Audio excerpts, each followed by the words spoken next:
విశాఖ కేంద్రీయ విద్యాలయంలో పూర్వ విద్యార్థుల 12వ సమావేశం వేడుకలా జరిగింది. 1980-90లో 3 నుంచి 12వ తరగతి వరకు చదువుకున్న వారంతా హాజరై అప్పటి సరదా సన్నివేశాలను సంగతులు నెమరు వేసుకుంటూ ఉత్సాహంగా గడిపారు. ప్రస్తుత విద్యార్థులతో మాటలు కలిపి ఆటల్లో తలపడి వారితో మమేకమైపోయారు. పాఠశాల అభివృద్ధికై వినూత్న ఆలోచనలు పంచుకున్నారు. ప్రతి సంవత్సరం ఈ విధంగా కలుస్తుంటాము. మాకు పాఠాలు చెప్పిన మాస్టర్లకి, మాతో కలిసి చదువుకున్న వాళ్ళకి, ఇప్పుడున్న టీచర్లు, ఇప్పుడున్న స్టూడెంట్స్ ఇంటరాక్ట్ అయ్యి చాలా సంతోషంగా ఉంటుంది. ఆ తర్వాత స్కూలు ఏ విధంగా ప్రోగ్రెస్ అవుతుంది, ఎడ్యుకేషన్ సిస్టమ్ ఎలా ప్రోగ్రెస్ అవుతుంది అవన్నీ కూడా గమనించి చాలా సంతోషంగా ఉంటుంది. ఇప్పుడు స్కూలు క్లాస్మేట్లు కలిసినప్పుడు ఏంటంటే మనం అందరం కూడా ఆ రోజుల్లో ఎలా ఉండేవాళ్ళం ఆ పరిస్థితికి మోరల్లెస్ వెళ్ళిపోతాం. పాత రోజుల్లో వితౌట్ ఎనీ తరతమ భేదాలు లేకుండా ఎలా ఉండేవాళ్ళం అదే విధంగా ఉంటున్నాము. ఈ ప్రోగ్రాం కోసమనే నేను యుఎస్ నుంచి హాలిడే తీసుకొని వచ్చాను. ఇది నా 11th అల్యూమినీ మీట్.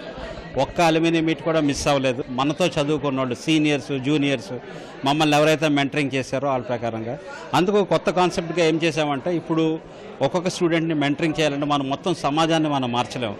అందుకు ఒక్కొక్కరిని చేంజ్ చేయడానికి స్టూడెంట్ చేత కార్డు తయారు చేయించి, ఈ కార్డులోని వెనకాతల student taluka details, student taluka name, date of birth, contact number. So ఈ కార్డు నా దగ్గర ఉన్నది. సో ఈ స్టూడెంట్ నా దగ్గర ఉన్నాడు. సో ఆ స్టూడెంట్కి ఆ బర్త్డే నాడు విష్ చేసి స్టూడెంట్తో కంటిన్యూస్గా మాట్లాడుతూ వాళ్ళకి ఏ కైండ్ ఆఫ్ అసిస్టెన్స్, మోటివేషన్ కావాలంటే చేయడానికని ఇది ఒక కొత్త కాన్సెప్ట్ స్టార్ట్ చేశాం. ఈ అల్యూమినీ మీట్కి మా alumni members all over India నుంచే కాకుండా ప్రపంచంలోంచి కూడా ఇక్కడికి వస్తున్నారు. ఈవేళ చాలామంది స్కూల్లోంచి చదివి మంచి మంచి పొజిషన్స్లోకి వెళ్ళారు. ఇక్కడ ఎవరు ఏ పొజిషన్లో ఉన్నా అది మనకి అవసరం లేదు.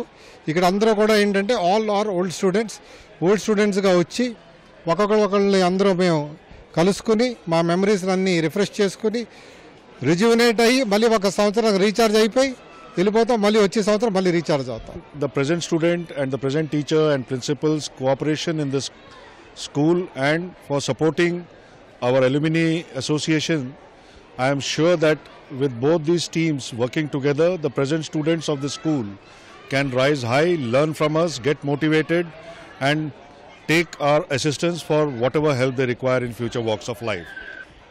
ఈ మాతృ సంస్థని అంటే తల్లి ఒడిని చేరుకున్న ఫీలింగ్ వస్తుంది పిల్లలకి. ఈ రకమైన మీటింగ్స్ తరచుగా కండక్ట్ చేసి స్కూల్కి, పూర్వ విద్యార్థులకి కూడా ఒక అనుసంధానకర్తగా ఉండాలని చెప్పి కోరుకుంటూ నేను సెలవు తీసుకుంటున్నాను. ఆఫ్టర్ సో మెనీ ఇయర్స్ మేము వచ్చి కలిసాము. చాలా ఆనందంగా ఉంది. మ్యాక్సిమం పీపుల్ అందరూ 94 బ్యాచ్ నుండి వచ్చారు. మ్యాక్సిమం మేమంతా వాట్సాప్లోని అంతా చాట్ చేసుకొని అందరు కలుద్దాం అనుకున్నాం. నేను హైదరాబాద్ నుండి వచ్చాను, ఇంకొక అమ్మాయి చెన్నై నుండి, అలా చాలా మంది వచ్చారు, యుఎస్ నుండి. అట్లాగా అందరూ ఈ అల్యూమినియం మీట్ కలుద్దాం అన్నట్టే అందరం వచ్చామన్నమాట. చాలా హ్యాపీగా ఉంది. ఇగో నేను ఒక ప్లేయర్ని. ఇంతకుముందు నేను ఖోఖో, కబడ్డీ అండ్ త్రోబాల్ ఇవన్నీ ఆడేదాన్ని అప్పుడు, ఆ బ్యాచెస్ అప్పుడు. సో ఇప్పుడు ఆడుతుంటే ఇంకా మంచిగా అనిపిస్తుంది నాకు. నా పాత రోజులు గుర్తొస్తున్నాయి అన్నీ.